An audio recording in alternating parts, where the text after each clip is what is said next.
पूर्व अध्यक्ष आईएमए हरियाणा से। पुनीता जी, आपका बहुत स्वागत है जी डेली एनसीआर हरियाणा पर। आपने तस्वीरें देखी लगातार। अब हमारी कोशिश है कि हम जागरूक करें उन लोगों को जो अपनी नासमझी में न सिर्फ अपनी जान के साथ खिलवाड़ कर रहे हैं, अपने परिवार को भी प्रभावित कर सकते हैं। ये बाढ़ का पानी कैसे कैसे नुकसान पहुंचा सकता है? बिल्कुल, देखिए, जो बाढ़ आती है हमारे कहीं पे भी जहाँ पानी इकट्ठा होता है, बाढ़ तो चलो एक प्राकृतिक आपदा है, लेकिन कहीं पे भी जब पानी इकट्ठा होता है तो वाटर बॉर्न जो इन्फेक्शंस होती हैं, जिसके थ्रू वायरस आते हैं, वेक्टर्स आते हैं, जो हमें प्रॉब्लम करती हैं। तो इसकी वजह से मेनली जो इन्फेक्शंस हमें सबसे ज्यादा होने का खतरा होता है वो होता है पेट की बीमारियों, गैस्ट्रोएंटराइटिस, जो हम बोलते हैं गैस्ट्रोएंटराइटिस, मतलब लूज मोशंस, वॉमिटिंग होना। और मेन जो हमारे को होता है रेस्पिरेटरी इन्फेक्शंस हो सकते हैं, हमारे को मलेरिया, टाइफाइड, डेंगू, चिकनगुनिया, मतलब बहुत सारी प्रॉब्लम्स हो सकती हैं। क्योंकि जब पानी इकट्ठा होता है तो उसके अंदर जब ये कीटाणु ग्रो करते हैं, जैसे मैं आपकी बात भी सुन रही थी कि लोग कुल्ला कर रहे हैं, तो फ्लड वाटर जो है वो हमें मालूम है कि पानी गंदा है, मे भी इसमें सीवरेज का पानी भी मिला हो। और सीवरेज के द्वारा जो सीवरेज का पानी जब हम वो वाला पानी हम पी लेते हैं, उसके द्वारा हमें सबसे ज्यादा टाइफाइड और ये हमारे को पेट की जो लूज मोशन, वॉमिटिंग्स का होने का खतरा बहुत बढ़ जाता है। तो ये सबको सुनिश्चित करना चाहिए कि जब भी ऐसी कोई आपदा आती है या पानी इकट्ठा होता है, और जहाँ आपको पानी को उबाल के पीना चाहिए, ना कि ऐसे ही कुछ भी उठा के मुंह में डाल लेना चाहिए। हमें अपनी सब्जियां, फल भी धो के लेने चाहिए, और कोशिश करनी चाहिए कि जितना हो सके हम पका हुआ खाना खाएं। तो ये चीजें बच्चों के लिए भी जरूरी हैं, बड़ों के लिए भी जरूरी हैं।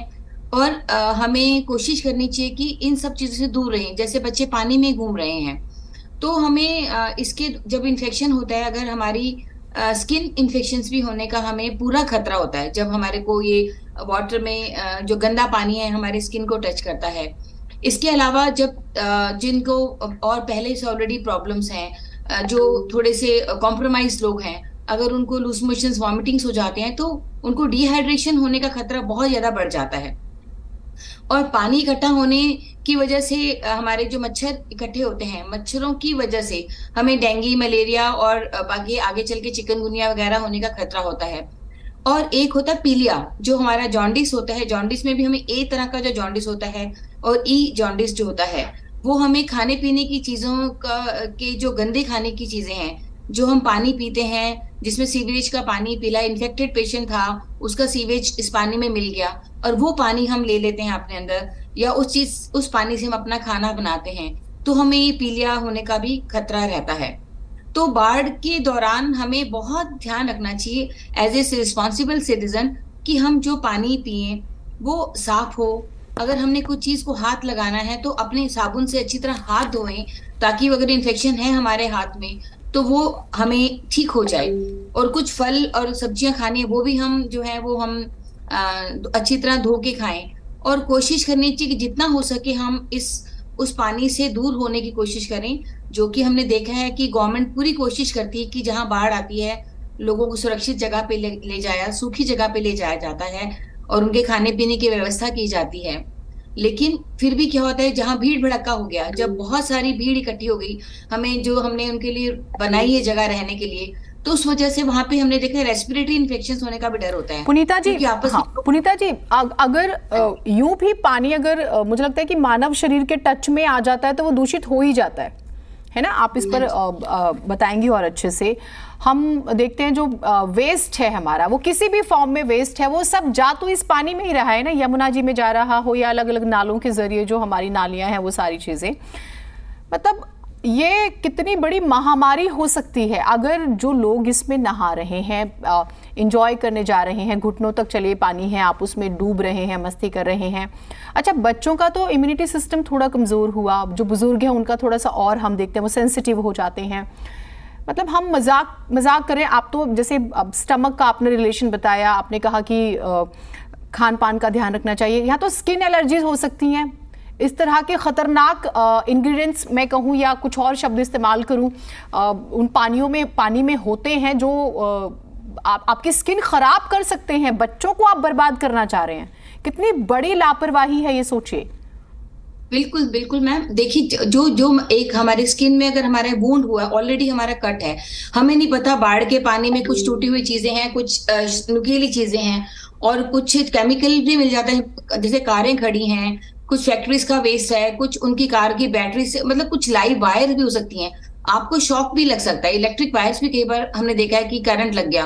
प्लस अगर आपका वुंड खुला है और आप डायबिटिक हो, जैसे आजकल डायबिटीज हमारे देश में बहुत बढ़ गया है, तो अगर उसमें उसमें वो गंदा पानी टच कर जाता है, वूंड आपका खराब है, तो वो इन्फेक्शन होने का डर होता है। प्लस हमारे को कॉन्टैक्ट डर्मेटाइटिस, मतलब जब हमारा गंदा पानी टच करता है, उसके कॉन्टैक्ट से हमारी स्किन की इन्फेक्शन होने के बहुत ज्यादा चांसेस हो जाते हैं। तो किसी भी पार्ट को हमारा वो गंदा पानी टच करता है तो वो इन्फेक्शन करेगा ही करेगा। सबसे ज्यादा इसमें क्या प्रॉब्लम होती है कि जैसे ही फ्लड खत्म होती है, डब्ल्यूएचओ की स्टडीज में देखा गया है, एकदम एक पैंडेमिक लाइक कंडीशन आ जाती है, डेंगू, मलेरिया, लूज मोशंस की, इन सब की, मतलब उन चीजों से हमें कोशिश करनी चाहिए कि हम वो सिचुएशन तक ना ही पहुंचे। कि हम अगर अपने आप को सुरक्षित करेंगे, अपने परिवार को सुरक्षित करेंगे, तो डेफिनेटली हम इन्फेक्शन से और इन सब प्रॉब्लम से बचेंगे।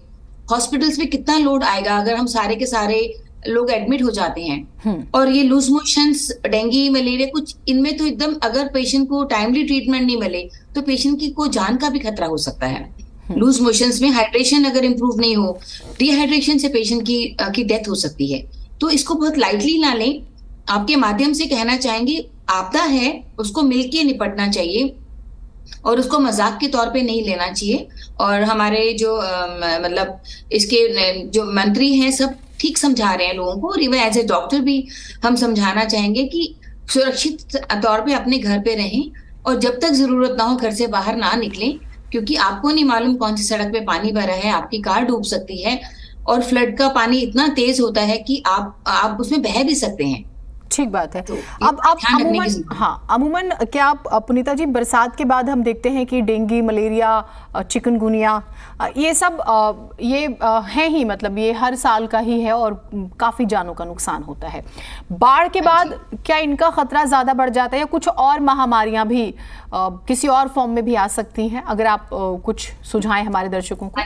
बिल्कुल, ये मतलब डब्ल्यूएचओ की स्टडीज में नोट किया गया है, जरूरी नहीं हमारे देश में, बाहर के देशों में भी देखा गया है कि एकदम सडन स्पर्ट ऑफ इनका प्रॉब्लम, जैसे डेंगू, मलेरिया तो है ही है, कॉलरा जो हैजा है उसकी भी एक बहुत बड़ी समस्या बन जाती है।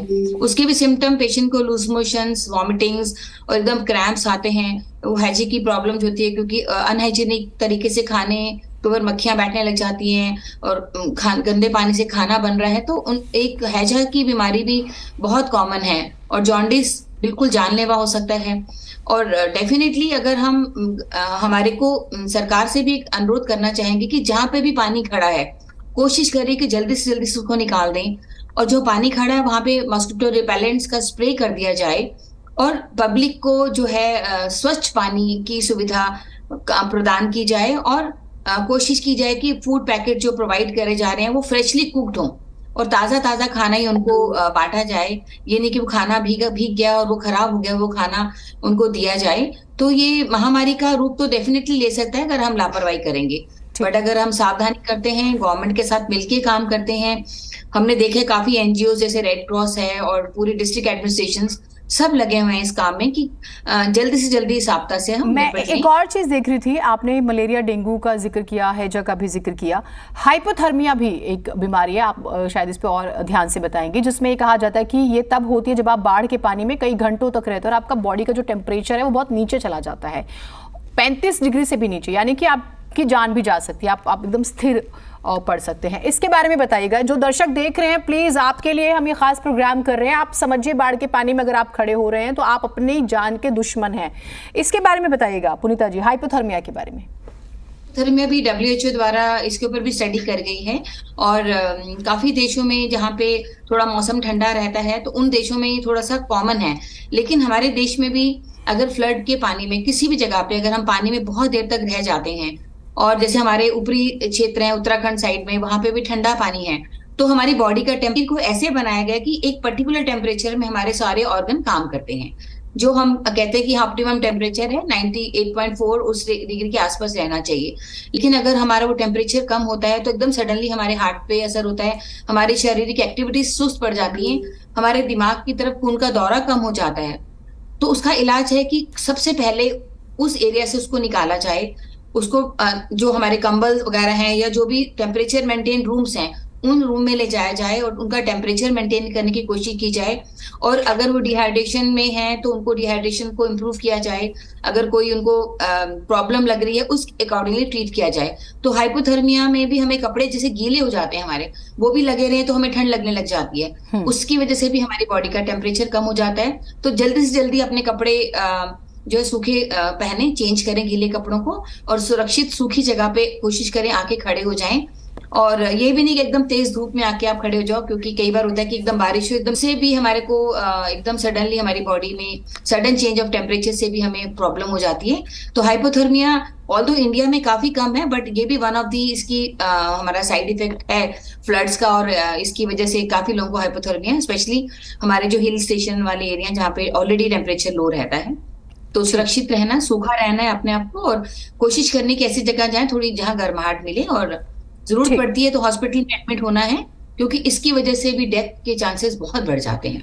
डॉक्टर पुनीता, बहुत शुक्रिया आप हमारे साथ जुड़ी और आपने इतना खुलकर जो है लोगों को जानकारी दी। तो बाढ़ के पानी को आप मनोरंजन के लिए मत इस्तेमाल कीजिए, ये जानलेवा हो सकता है। आप न सिर्फ आप अपनी जान के साथ खिलवाड़ करें, अपने परिवार के लोगों को भी प्रभावित करने वाले हैं, तो ध्यान रखिएगा।